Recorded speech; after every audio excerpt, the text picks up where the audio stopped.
Tammie, you asked me a question, I believe, when we were riding in a car somewhere over the last week, and you asked me if I had heard about property data collectors. Yes. And I said, no. I did not know what a property data collector was. But there is a huge push in the United States, and it's been happening for a few years with, and I don't know if it's the lenders or if it's the government, I'm not sure who, but somebody's trying to get appraisers out of the real estate business. And I want to get your opinion, but that doesn't make any sense to me. Yeah, no, it doesn't make sense. And from what I understand, the push is actually coming from the AMCs, the appraisal management companies. They're hiring data collectors. Wait a minute. Yeah. Hold on a minute. Yeah. So they plan to still charge lenders for the service. They just don't want to have to pay a licensed appraiser to do all of the research. Well, it would be a cheaper appraisal. So instead, because you're not getting an appraisal, so it would cost the consumer, the buyer or the lender, it's going to cost them a lesser amount. Okay. And sometimes we've heard this called like a drive-by.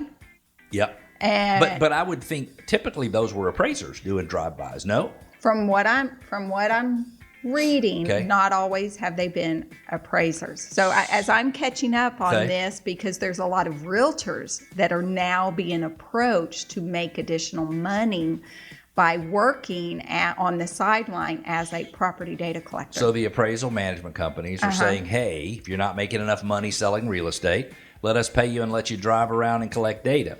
I'm going to just say right here in public, when I buy a property, now, would I make my decisions based specifically on an appraisal? No.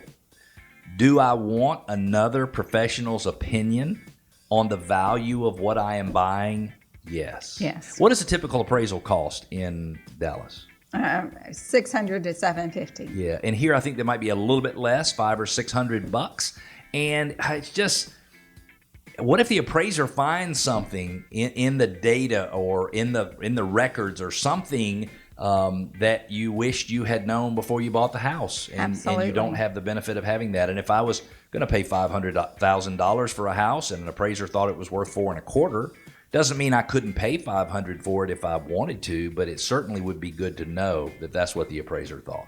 And how many times, and I know how many times, because I know you've been in business a long time, how many times does a buyer, that $500, $600, $700 that they spent, it actually ends up saving them thousands because they learn the house they were going to buy is $5,000 cheaper, or worth $5,000 less, I should say. And then you go and you negotiate that.